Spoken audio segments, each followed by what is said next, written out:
BR Ambedkar జోహార్ జోహార్ జోహార్ doctor BR Ambedkar జోహార్ అంబేద్కర్ ఆశయాలను కొనసాగిస్తాం అంబేద్కర్ గారి ఆశయాలను కొనసాగిస్తాం అంబేద్కర్ గారి ఆశయాలను కొనసాగిస్తాం జై భీమ్ జై భీమ్ జై భీమ్ జై భీమ్ ఈరోజు ఇక్కడ చేరినటువంటి దళిత ప్రజా సంఘాల నాయకులకు అలాగే పాస్టర్ గారికి అలాగే మీడియా మిత్రులకు దళిత ఉద్యమ నమస్కారం తెలియజేసుకుంటున్నాము.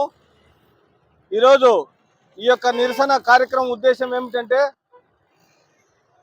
మన ఇండియాలో ఎవరు చేయలేనటువంటి ఒక గొప్ప కార్యక్రమం తమిళనాడు ముఖ్యమంత్రి స్టాలిన్ గారు దళిత క్రైస్తవులను ఎస్సీ జాబితాలో చేర్చడం అనేది చాలా బ్రహ్మాండమైన విషయం. అది చాలా సంతోషించాల్సిన విషయం. అలాగే ఆయనకు ధన్యవాదాలు తెలుపుకుంటూ ఈ మన ఆంధ్రప్రదేశ్లో కూడా దళిత క్రైస్తవులను ఎస్సీ జాబితాలో చేర్చాలని ఈ రాష్ట్ర మాల మహానాడు అలాగే దళిత ప్రజా సంఘాల నాయకులు అలాగే పాస్టర్స్ను అందరూ కలిసి ఈరోజు ఈ యొక్క కార్యక్రమం ప్రభుత్వానికి తెలిసే విధంగా తలపెట్టి ఉన్నాము. ఈ రాష్ట్ర గౌరవ ముఖ్యమంత్రి గారు కూడా ఈ కూటమి ప్రభుత్వాన్ని నడుపుతున్న నారా చంద్రబాబు నాయుడు గారు కూడా ఈ అసెంబ్లీ సమావేశాలలో దళిత క్రైస్తవులను ఎస్సీ జాబితాలో చేర్చాలని మేమందరం ఏకగ్రీవంగా ఆయనను వేడుకుంటున్నాము. అలాగే ఈరోజు ఈ ప్రభుత్వం అధికారంలోకి వచ్చినప్పటి నుండి అనేక సంక్షేమాలు వెనుకబడి ఉన్నాయి. అభివృద్ధి లేదు. ఎక్కడే కానీ ఏ దళిత వాడల్లో కానీ ఒక్క రూపాయి ఖర్చు పెట్టి అభివృద్ధి చేసిన పాపాన పోలే. ప్రభుత్వం ఆలోచించాలా. ఆ రోజు ఏమైతే చెప్పినాడో నారా చంద్రబాబు నాయుడు గారు ఎలక్షన్ల క్యాన్వాస్లో ఏమేమి చెప్పినాడో ఏమేమి వాగ్దానాలు చేసినాడో అవన్నీ తప్పకుండా అమలు చేయాలని కూడా ఈ సందర్భంగా తెలియజేసుకుంటున్నాము. ఎందుకంటే ఆ రోజు ఎస్సీలకు అనేక పథకాలు ఉన్నాయి. ఈ పథకాలన్నీ 2019 నుండి 2024 వరకు ఏ ఒక్క పథకం అమలు కాలేదు. మీకు జగన్మోహన్ రెడ్డి మీకు మాయ చేసినాడు. నేను అధికారంలోకి వస్తానే ఈ పథకాలన్నీ కొనసాగిస్తానని ఆ రోజు ఎన్నికల వాగ్దానంలో చెప్పినాడు. అయితే అధికారంలోకి వచ్చి కూడా 2 సంవత్సరాలు అవుతుంది. అన్ని అబద్ధాలే మాట్లాడినాడు, నిజాలు ఒక్కటి మాట్లాడలే. ఇంతవరకు ఒక్క దళిత సంక్షేమం పథకం తీసుకురాలే ఈ రాష్ట్ర ప్రభుత్వం. వచ్చినప్పటి నుండి ఎక్కడే కానీ దళిత వాడల్లో మౌలిక వసతులు కల్పించలే. ఈ సబ్సిడీ రుణాలు ఎస్సీ సబ్సిడీ రుణాల కోసం ఆ రోజు జీవో విడుదల చేసి అందరూ అప్లై చేసుకున్నారు ఆశతో ప్రజలంతా, ఎస్సీ వాళ్ళంతా. అయితే కొన్నాళ్ళకి ఆ జీవోని రద్దు చేసినాడు. ఇది చాలా అన్యాయమైన విషయం. అదే కాకుండా ఈరోజు వెహికల్లకు పోయి డిఐసి ఆఫీస్ కాడ విజయవాడలో ధర్నా చేస్తున్నారు రాష్ట్రం అంతా తీసుకొని. ఎన్ని ఆలోచించి ప్రభుత్వం ఒక ఖచ్చితమైన నిర్ణయం తీసుకోవాలని ఈ సందర్భంగా తెలియజేసుకుంటూ, అలాగే తమిళనాడు తరహాలోనే దళిత క్రైస్తవులను ఎస్సీ జాబితాలో చేర్చాలని ప్రభుత్వాన్ని కోరుకుంటూ సెలవు తీసుకుంటున్నా. జై భీమ్. ముందుగా అందరికీ జై భీమ్. రాష్ట్ర మాల మహానాడు రామోజీ వర్గం తరఫున మాకు కూటమి ప్రభుత్వం ప్రత్యేక ఒక విన్నపం. తమిళనాడు తరహాలో దళిత క్రైస్తవులను ఎస్సీ జాబితాలో చేర్చినట్టు అలాగే మన ఏపీలో కూడా చేర్చాలని మేము ప్రత్యేకంగా విన్నపించుకుంటున్నాము. అలాగే కూటమికి ఒక చిన్న విన్నపం మా తరఫున 2019లో కూటమి ప్రభుత్వం చెప్పినట్టు ఎస్సీ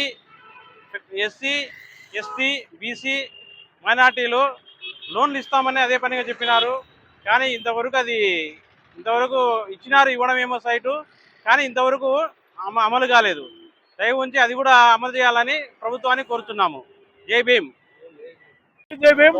ఈరోజు ప్రజా సంఘాల ఆధ్వర్యంలో రాష్ట్ర మాల మహానాడు ఆధ్వర్యంలో జరుగుతున్నటువంటి ఈ నిరసన కార్యక్రమం గత 2 రోజుల క్రితము తమిళనాడు గవర్నమెంట్ ఏదైతే స్టాలిన్ గారు ముఖ్యమంత్రి గారు ఉన్నారో తాను ఎస్సీ జాబితాలో దళిత క్రైస్తవులందరినీ చేర్చడం జరిగింది. అది ఇంపార్టెంట్. ఎందుకు ఇంపార్టెంట్ అంటే ఇప్పుడు దళితులలో కొందరు చచ్చిపోయే వాళ్ళందరూ గుళ్ళకు రానియడంలే.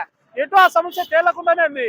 ఇప్పుడు ఆ సమస్యను తట్టుమనసాలంటే ఎస్సీ జాబితాలు చేరిస్తే వాళ్ళు చర్చిగా పోతారు కదా, చర్చికి పోతారు, గుళ్ళకు రానిచ్చే వాళ్ళు గుళ్ళకు పోతారు. అట్లా లేకుండా మీరు చర్చికి పోయే వాళ్ళకి ఎస్సీ సర్టిఫికేట్ ఇయ్యము, మేము గుళ్ళకి రానియం, ఇదంతా ఏంది తతంగం అని ఒక సాహసమేత అయిన నిర్ణయం శాలిని గారు తీసుకోవడం చాలా హర్షించదగ్గ విషయం. అలాగే ఏపీ గవర్నమెంట్ కూడా అత్యధిక మెజార్టీ కలిగింది. వీళ్ళు కూడా ఎందుకు చేయకూడదు? ఇది చేయకపోతే రాబోయే రోజులలో ఈ ఉద్యమాన్ని తీవ్రత అలుస్తుంది, రాష్ట్ర ప్రభుత్వాన్ని ప్రతిఘటిస్తుంది. అలాగే ఎస్సీ రుణాలు అయితే ఏవైతే ఇస్తానని మాట ఇచ్చినావో ఇది వరకు కూడా ఒక్క రుణం కూడా ఇచ్చిన సందర్భం లేదు. నువ్వు ఇవ్వని తెలుస్తుంది. ఆ కేంద్ర ప్రభుత్వం నుంచి ప్రతి ఏడాది వచ్చే ఎస్సీ సంబంధించి డబ్బులు ఏమైతున్నాయి నిన్ను అడుగుతాం. ఏ ఎస్సీ కాలనీ డెవలప్ చేసినావు? ఏ ఎస్సీ కాలనీ తిరిగినావు? ఎప్పుడు ఒకటే మతమేనా? ఎస్సీలకి కేంద్ర ప్రభుత్వం ఆ రోజు రాజ్యాంగం బాబాసాహెబ్ అంబేద్కర్ రాజ్యాంగం పొందుపరిచినటువంటి విషయం ఈ పొద్దు నీకు ఎందుకు గుర్తుకులేదు? ఇంత చదివినావు, నువ్వు నీకేం తెలియదా? ఎస్సీలకు ఎక్కడ ఉద్దిపడుతుంది? అదేదో చేయకపోతే త్వరలో ఈ కార్యాచరణను చాలా రూపుదాల్చాల్సి ఉంటుంది. దీనిపై తగిన కఠిన చర్యలు తీసుకోవాల్సి ఉంటుంది. నెక్స్ట్ నీ గవర్నమెంట్ కుప్పకూలక తప్పదు. ఎస్సీలు వెనుకబాటు చేసిన ఏ గవర్నమెంట్ ముందుకు నడవలేదు. నువ్వు కూడా అదే తరాలు వెళ్తా అంటే కుప్పకూలుతావు. ఖచ్చితంగా మేము డిమాండ్ చేస్తున్నాం ప్రజా సంఘాల తరఫున ఎస్సీలను జాబితాలో దళిత క్రైస్తవులు చేర్చాలా. ఎందుకంటే వాళ్ళు అంటరాని వారికి అసలు గురవుతున్నారు.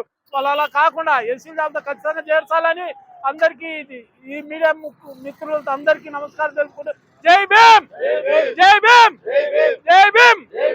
నమస్కారం. ఇక్కడ చేరినటువంటి ఇమ్మానుయేల్ అన్నకు, లక్ష్మయ్యన్నకు, పాస్టర్ గారికి, దళిత నాయకులందరికీ కూడా, వచ్చిన మీడియా మిత్రులకు అందరికీ నా నమస్కారం. ఈరోజు తమిళనాడు గవర్నమెంట్ వారు చేసినటువంటి దానికి మేమంతా ఆంధ్రప్రదేశ్ ప్రభుత్వంలో ఉండేవాళ్ళు కూడా చేయాలని డిమాండ్ చేస్తున్నాం. ఎందుకంటే మన భారత రాజ్యాంగం నిర్మాత డాక్టర్ బాబాసాహెబ్ అంబేద్కర్ గారు ఎన్నో ఆశయాలతో ఎన్నో పద్ధతుల ద్వారా రాజ్యాంగాన్ని రాసి దళితులకు ఒక సముఖ్యమైన స్థానం కల్పించారు. మరి ఇప్పుడు ఉన్నటువంటి కేంద్ర రాష్ట్ర ప్రభుత్వాలు ఆయన రాసినటువంటి రాజ్యాంగాలను కొన్ని తొక్కి తుంగలో తొక్కి చేయలేనటువంటి ప్రభుత్వాలు ఎక్కువ ఉన్నాయి. అదేవిధంగా ఇప్పుడు మనకు ఆంధ్రప్రదేశ్లో ఉన్నటువంటి కూటమి ప్రభుత్వం ఎస్సీల పట్ల చాలా నిరాకృషంగా ప్రవర్తిస్తుంది. ఎస్సీలు అంటే వారికి రావాల్సినటువంటి రాయితీ, మరి లోన్స్ అయితేనేమి, మరి వాళ్ళకి రావాల్సిన బెనిఫిట్స్ అయితేనేమి ఎన్నో విధాలుగా ఎన్నో రకాలుగా గతంలో వైసీపీ గవర్నమెంట్ను విమర్శించి వారి మాదిరి కాకుండా మేము మీకు చాలా మేలు చేస్తాము, మీకు అందరికీ మేము అన్ని పథకాలు ఇస్తాము, మీకు సపరేట్ అయినటువంటి జీవో విడుదల చేసి అని ఆయన దొంగ హామీలను ఇచ్చి అధికారంలోకి రావడం జరిగింది. మరి ఈరోజు తమిళనాడు ప్రభుత్వం మరి దళిత క్రైస్తవులందరినీ కూడా మరి ఎస్సీ జాబితాలో చేర్చింది. మరి అక్కడ చేసినటువంటి ప్రభుత్వము మరి ఇక్కడ కూడా ఆంధ్రప్రదేశ్లో కూడా మరి చంద్రబాబు నాయుడు గారు ఎందుకు చేయలేకపోతున్నారు, ఎందుకు చేయలేదని ఆయన ఆత్మవిమర్శ చేసుకొని మా ఎస్సీలందరికీ న్యాయం చేయాలని నేను కోరుకుంటున్నా. ఎందుకంటే గతంలో ఇప్పుడు ఆంధ్రప్రదేశ్లో చర్చికి పోయే వాళ్ళందరినీ క్రిస్టియన్స్ అని, మరి ఎస్సీ సర్టిఫికేట్ కావాలా ఎంఆర్ ఆఫీస్కి పోతే వాళ్ళు క్రిస్టియన్స్ అని, చర్చి లేకపోతే ఎస్సీలని, ఈ విధంగా ప్రజలు చాలా ఇబ్బంది పడుతున్నారు. దయచేసి మరి జిల్లా అధికారులు అయితేనేమి, రాష్ట్ర అధికారులు అయితేనేమి, ముఖ్యమంత్రి అయితేనేమి, మరి కేంద్ర ప్రభుత్వం కూడా ఈ దృష్టి పెట్టుకొని తమిళనాడు గవర్నమెంట్ చేసిన రీతిలో అదే పద్ధతిలో కూడా ఆంధ్రప్రదేశ్ కూడా అమలు చేయాలని నేను ఈరోజు డిమాండ్ చేస్తున్నాను. జై భీమ్. Praise the lord. దేవునికి స్తోత్రం. అందరికీ వందనాలు. జై భీమ్. మరి సమయమున మరి తమిళనాడు ముఖ్యమంత్రి స్టాలిన్ గారికి నేను కృతజ్ఞతలు తెలియజేస్తుంటున్నాను క్రైస్తవ లోకాన తరపున. ఎందుకంటే దళిత క్రిస్టియన్స్ను ఎస్సీలో చేర్చడం అనేది ఎంతో అద్భుతమైన విషయము. మరి క్రైస్తవ లోకం కూడా దాన్ని ఎంతో సంతోషిస్తూ హర్షిస్తూ ఉంది. కాబట్టి అదే విధంగా మరి మన ఏపీలో కూడా ఈ కూటమి ప్రభుత్వం మరి మన ముఖ్యమంత్రి చంద్రబాబు నాయుడు గారు కూడా దయచేసి మరి దళిత క్రిస్టియన్స్ అందరినీ మరి ఎస్సీలో చేర్చాలని నేను తెలియజేస్తూ ఉంటున్నాను. చాలా ఇబ్బందికరంగా ఉంది. ఇందాక చెప్పినట్లుగా ఎంఆర్ ఆఫీస్కి వెళ్ళినప్పుడు మీరు చర్చికి వెళ్తున్నారు, సర్టిఫికెట్ ఇవ్వమని రకరకాలుగా ఇబ్బంది పెడతా ఉన్నారు. ఇదేది లేకుండా ఉన్నట్లు దయచేసి గమనించి దళిత క్రిస్టియన్స్ అందరినీ కూడా ఎస్సీలో చేర్చాలని యేసుక్రీస్తు నామమున మేము డిమాండ్ చేస్తూ ఉన్నాము. జై భీమ్. బిఆర్ అంబేద్కర్ జోహార్ డాక్టర్ బిఆర్